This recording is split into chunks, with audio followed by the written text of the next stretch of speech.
Desejo boa sorte para a OAB, para a Defensoria Pública, que esses órgãos atuem na nossa cidade, no nosso estado, para que a gente faça justiça, a justiça que muita gente espera, mas não tem o discernimento. Que seja informada, que essas pessoas recebam informações, até divinas, é claro, até divina não, informações divinas, elas precisam serem, como é que se diz? Entendidas pelas pessoas, porque existem essas informações, para que as pessoas, nesse ano, possam pensar diferente e pensar primeiro em si mesmo, antes de pensar em votar em qualquer um, pensar que essa forma que vem se praticando não vai trazer nada de bom para ele, para os seus familiares. A parte evangélica, esse negócio começou lá no pé do morro. Certo. E aí, isso é de Deus? Como é que é? Isso é uma coisa assim que... Porque, rapaz, eu falo aqui, ser pastor, ser apóstolo, não é fácil. É coisa de Deus, porque muita gente fala assim, aquele cara ali é pastor, meu Deus do céu, mas aquele cidadão, me explica isso aí. Tem que ser certinho, 100%? Ninguém é, né? É complicado, né? É complicado, isso aí é... Na verdade, as pessoas pensam até que o pastor, para ser pastor, é aquele cara que fala bem. Ele tem que ser pastor, aquele cara que fala bem.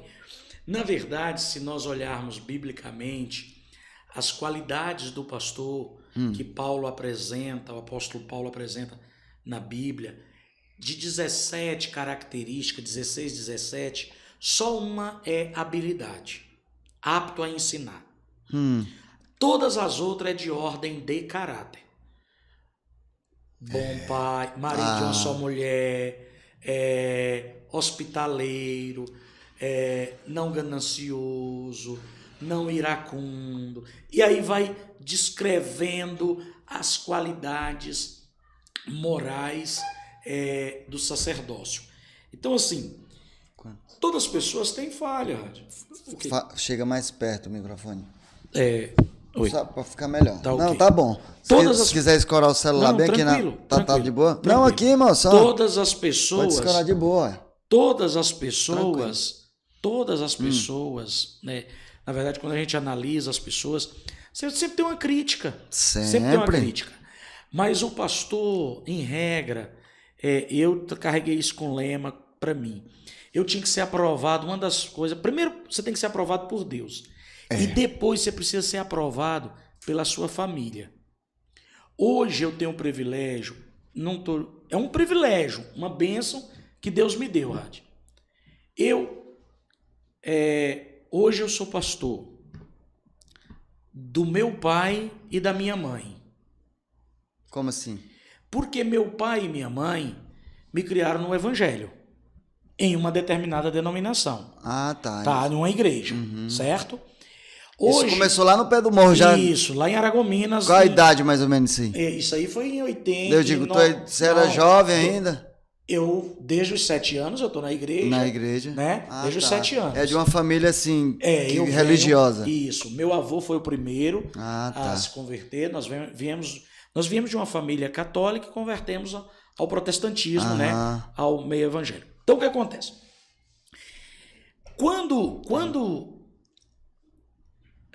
Hoje, como pastor, então, na congregação que eu cuido, eu pastoreio o meu pai, entendi, a minha mãe, eu pastoreio o meu irmão e a esposa dele, a minha cunhada, eu pastoreio a minha irmã e o meu cunhado, eu tenho o privilégio de pastorear a minha sogra se tornou evangélica depois que eu casei com a filha dela. Tenho os meus 3 filhos que congregam comigo, que ajudam na igreja. Todos participam ativamente. Jovens, já jovens. Os meus cunhados do lado da minha esposa, que moram em Araguaína, congregam comigo. A minha concunhada congrega comigo. Então, assim, a família dele... Então, para mim, isso é um privilégio. Porque é muito difícil você ser aprovado dentro da sua casa. Justamente. Porque é o primeiro quem te lugar conhece mesmo. mais é a sua casa. Então, é na minha casa que as pessoas me veem estressado, me veem nervoso. É a minha família que vai me conhecer. Então, os meus filhos chegam para mim e dizem assim, pai, eu tenho orgulho de ter um pai igual ao senhor. Minha mãe me abraça e diz assim, Deus te usou para restaurar casamentos, você é um restaurador de casamentos. Quando eu ouço isso, por parte do meu cunhado, dessas pessoas todas, Rádio, eu me sinto muito bom, né, rapaz? Lisonjeado demais. Lisonjeado demais. É muito importante. Então, eu costumo dizer que eu sou privilegiado. Não é que eu me Mas ache bom. Mas É que eu me sinto privilegiado. Porque eles poderiam estar congregando com qualquer outro pastor. Sim. Mas estão congregando comigo. E fala, meu pastor, ora por mim. Minha mãe liga e diz assim, meu pastor. É mesmo. E ela deve estar assistindo. Rapaz, e o templo, como é o nome da igreja que vocês... MAVE. Pois é, eu vi MAVE, né? MAVE. Ministério Apostólico Árvore da Vida. Lá na Vila Ribeiro, na Rua Butiá. Uma igreja em célula. Como é que é assim? Vou lá visitar. Vá e todos vocês que estiverem assistindo se sintam convidados a irem. Na hora. É uma igreja aberta a todos, indistintamente. Fique à vontade para participar conosco. Muito bom, cara. Mas não ser pastor é um grande desafio. Pois é, esse desafio aí, rapaz, é tanta pergunta, mas vamos por partes.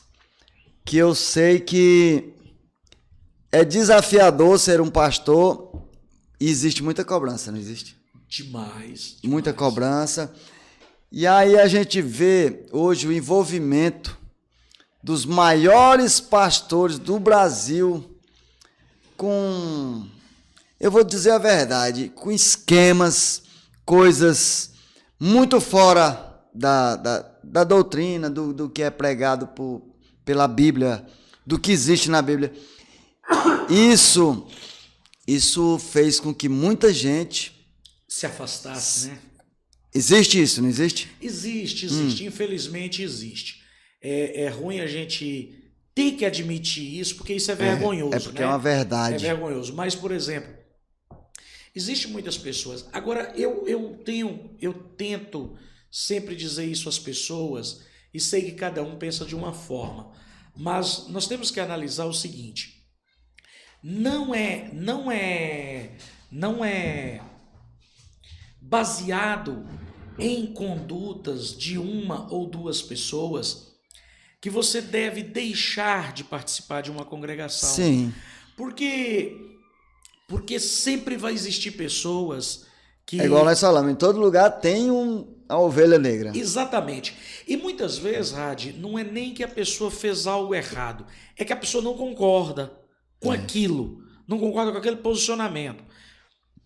E assim, mas existem homens bons, existem homens bons, existem excelentes pastores, existem pastores no Brasil magníficos, homens assim de uma reputação extraordinária, e isso precisa ser dimensionado. Nós não podemos deixar a nossa fé congregacional. Paulo diz assim, que nós não devemos deixar de congregar, como fizeram alguns, e por fim esfria a fé. Porque a gente fala de Deus em todo lugar, mas o único lugar que se prega a palavra de Deus é na igreja. Né? É na igreja. Então é importante a participação da pessoa na igreja, mas a gente realmente tem muita coisa que precisa melhorar. Mas a igreja é assim, você ser crente é diferente de ser evangélico, não é isso? Crente em Deus, crente num Deus... O pessoal brinca assim, tem crente e cretino. O pessoal até brinca assim, tem o crente e o cretino. Porque, ou seja, a pessoa que realmente serve a Deus, né? Eu acho que assim, as pessoas pegam rótulo, mas, por exemplo, evangélico, o que é ser evangélico? Ser evangélico deveria ser aquele que vive o evangelho. Sim. Crente, o que é ser crente? Crer em Jesus Cristo. praticar o que Jesus ensinou. Aí você tem para todo gosto. Você chega, tem pessoas... Nós não tínhamos, no meio católico... Desculpa a tosse. No meio católico, tinha assim... Não sei se você já ouviu isso muito. Você é católico? O cara falava assim... Eu sou católico, mas não sou praticante. Olha que negócio. Quem não é evangélico é católico. Aí agora nós estamos enfrentando um negócio no meio evangélico. Eu até brinco. A pessoa fala, fulano é evangélico. Eu falo, só não é praticante. Eu brinco, né? Uma forma de brincar. Por quê? Porque há algum tempo ser evangélico e ser crente tinha um respaldo muito grande. Né? Era um pouco diferente. Muito diferente. Mas hoje você vê pessoas assim. Mas a Bíblia disse. Você vai olhar para a árvore, vai ver os frutos dela, e você vai identificar a árvore. O problema é que as pessoas, mesmo vendo um fruto doente, ainda quer acreditar que a árvore está sadia. A árvore está doente. A árvore está doente. Você vai conhecer... Jesus disse, olha, vocês vão olhar... Você quer saber quem é a árvore? Olha para os frutos.